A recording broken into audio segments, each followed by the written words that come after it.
Hi hello welcome to our channel. మీరు చూస్తున్నారు Nivas TV. నేను మీ నివాస్ వాల్మీకి.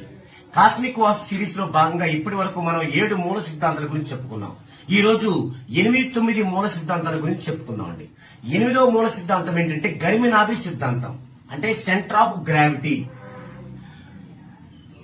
వాస్తులో, ముఖ్యంగా కాస్మిక్ వాస్తులో ఈ గరిమినాభి సిద్ధాంతం అనేది చాలా ప్రముఖ పాత్ర వహిస్తుంది. ఏకాశీతి పద వాస్తులో చెప్పబడిన బ్రహ్మస్థానము యొక్క 9 పదములకి ఈ గరిమినాభి అనేది కేంద్ర స్థానం. ఈ యొక్క కేంద్ర స్థానం ఇచ్చటి నుండే గృహములోని అన్ని దిక్కులకు క్షేత్ర వ్యాప్తులు ఎలా ఉండాలి అని మనం ప్లాన్ మీద గుర్తించగలుగుతాం. ఇక్కడ నుంచే గుర్తించాలి మనం. ఇది లేకుండా, ఈ గరిమినాభి లేకుండా ఏ క్షేత్రములో ఎక్కడ ద్వారబంధనం ఉండాలి, ఎక్కడ కిటికీ ఉండాలి అనేది అస్సలు నిర్ణయించలేం మనం. అంటే అంత ముఖ్యమైనది ఈ గరిమినాభి. ఈ విధంగా గుర్తింపబడిన క్షేత్ర గృహ గరిమినాభులను బట్టి ఏ గృహం ఎంత జరిగింది, ఏ దిశలో జరిగింది అని నిర్ణయింపబడి కొన్ని వాస్తుపరమైనటువంటి విషయాలని మనం దాని ద్వారా నిర్ణయించుకుంటాం. అంటే గరిమినాభి అంత ముఖ్యమైనదన్నమాట. ఇక కాస్మిక్ పవర్ అనేది, కాస్మిక్ శక్తి అనేది మొదటగా ఇంటిలో గరిమినాభి దగ్గరికే వస్తుంది. అక్కడి నుంచే గృహాంతర్భాగంలోని అన్ని ప్లేసులకి వ్యాప్తి చెందుతుంది. అయితే ఏ గృహంలోకి ఎంత కాస్మిక్ శక్తి వస్తుంది, అది ఎలా పంపిణీ చేయబడుతుంది అనే విషయాలు కూడా మనం ముందు తెలుసుకుంటాం. ఇక 9వ మూల సిద్ధాంతం ఏంటంటే ఇతర సిద్ధాంతాల యొక్క సిద్ధాంతాలు, ఉప సిద్ధాంతాలు కలిపి 9గా తీసుకున్నాం మనం. పిరమిడాలజీని ఉపయోగించి తలుపులు కిటికీలు నిర్ణయించటం. పిరమిడాలజీని ఉపయోగించి తలుపులు కిటికీలు నిర్ణయించడం. అలాగే ఒకరి జాతకాన్ని ఉపయోగించి ఏ దిశలు పీడింపబడతాయి, ఏ దిశలు పీడింపబడవు అనే విషయాన్ని కూడా తెలుసుకోవడం. నెక్స్ట్ అస్తమయ దిశ మూడం, రిజెక్షన్ ఆఫ్ సెట్టింగ్ డైరెక్షన్.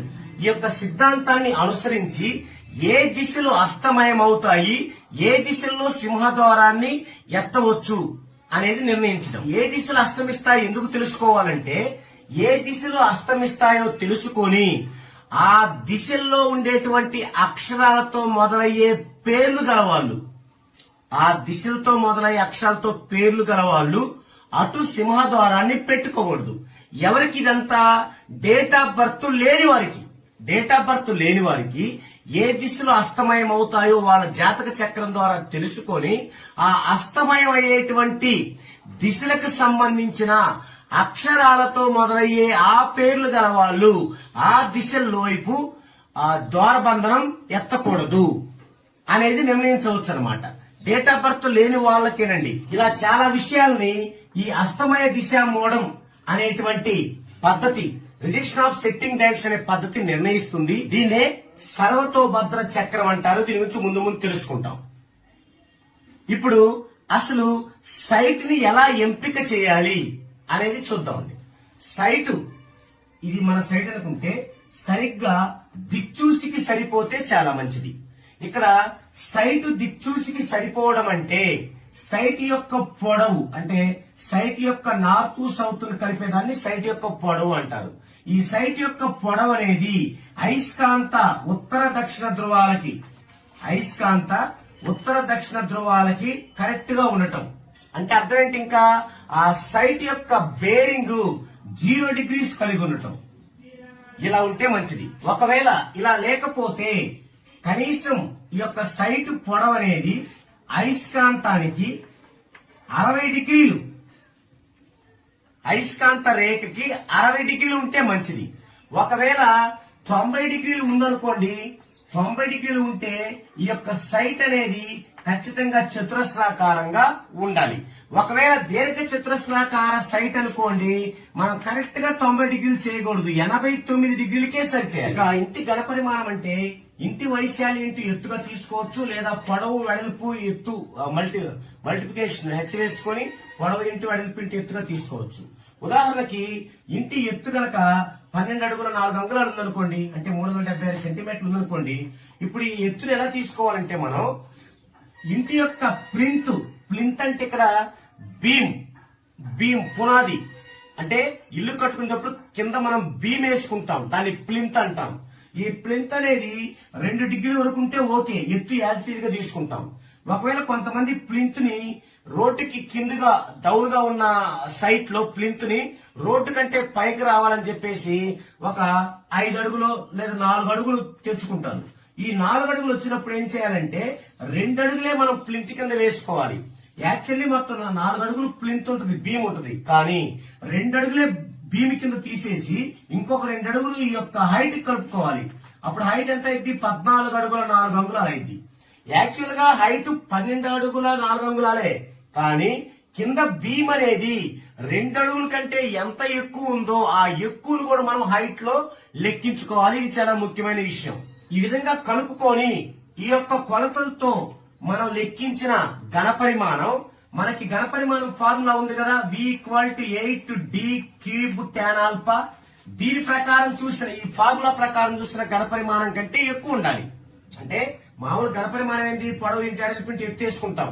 అయితే ఎత్తు యాక్చువల్ ఎత్తు కాకుండా బీమ్ గనక 2 అడుగుల కంటే ఎక్కువ ఉంటే ఆ ఎక్కువ ఎత్తులో కలుపుకొని కౌంట్ చేసుకుంటాం. అది ఎంత ఉండాలంటే మనకి ఫార్ములా ద్వారా ఘనపరిమాణం ఉంది 8D³ tan ఆల్ఫా. దీని ద్వారా సాధించిన ఘనపరిమాణం కంటే ఎక్కువ ఉండాలి ఖచ్చితంగా. జాతకాలు ఉన్న వారికి మనం ఫుల్ రిపోర్ట్ ఇచ్చేటప్పుడు ఫార్చునా బిందువులు ఒక టాపిక్ ఉంటుంది. దానిలో ఈ యొక్క ఫార్చునా, భాగ్య ఫార్చునా మ్యాథమెటికల్ ఫార్ములాస్ ఉంటాయి. ఫార్చునా అంటే చంద్రుడు మైనస్ రవి ప్లస్ లగ్నం, భాగ్య ఫార్చునా అంటే చంద్రుడు మైనస్ రవి ప్లస్ 9వ భావం.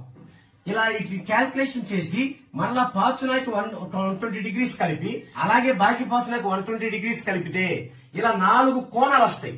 ఈ 4 కోణాల్లో ఏ కోణంలో గృహాన్ని నిర్మించినా కూడా ఎలాంటి దోషాలు ఏమీ చేయలేవు. ఒక 5 డిగ్రీలు అటు ఇటుగా, మరీ కరెక్ట్ కాకపోయినా ఒక 5 డిగ్రీలు అటు ఇటుగా ఈ 4 కోణాల్లో ఏ కోణంలో ఇల్లు నిర్మించుకున్నా పైవేమీ చూడనవసరం లేదు. ఎలాంటి కాస్మిక్ వాస్తు దోషాలు వీళ్ళ దరి కూడా చేరవు. ఇది ఎవరికి? జాతకం ఉన్న వారికి. మరి జాతకం లేని వారికి ఈ ప్రక్రియ ద్వారా, డౌజింగ్ ప్రక్రియ ద్వారా వారి యొక్క బ్లాక్ అండ్ వైట్ పాస్ ఫోటోని 2x2 అంగుళాలు, 2 అంగుళాలు పొడవు 2 అంగుళాలు వెడల్పు ఉన్న black and white pass photo ఉంటుంది. దాని ద్వారా ఈ యొక్క డౌజింగ్ ప్రక్రియ ద్వారా మనం పై విషయాన్ని నిర్ణయించవచ్చు. అయితే ఈ డౌజింగ్ ప్రక్రియ గురించి త్వరలోనే మీకు కొన్ని వీడియోల ద్వారా నేను తెలియజేస్తాను. అయితే ఒక సైట్ కనుక సమతలంగా లేకుండా ఎత్తు పల్లాలుగా ఉన్నట్లయితే మొదటగా ఈ యొక్క ఎత్తు పల్లాల్ని సమతలంగా చేసి ఆ తర్వాత మాత్రమే కన్స్ట్రక్షన్ ప్రారంభించాలి. ఎత్తు పల్లాలుగా ఉన్న సైట్ కి యాజ్ ఇట్ ఈజ్ గా కన్స్ట్రక్షన్ ప్రారంభించకూడదు. అయితే ఈ కోణాలు కాకుండా ఇందా చెప్పుకున్న ఫార్చునా, భాగ్య ఫార్చునా, ఫార్చునా ప్లస్ 120, భాగ్య ఫార్చునా ప్లస్ 120 ఈ కోణాలు కాకుండా కొన్ని కాస్మిక్ స్పెషల్ కోణాలు ఉన్నాయి. ఆ స్పెషల్ కోణాలు ఏంటి? వాటిలో కట్టుకున్నా కూడా ఎలాంటి గృహ వాస్తు దోషాలు ఉండవు. అవేంటనేది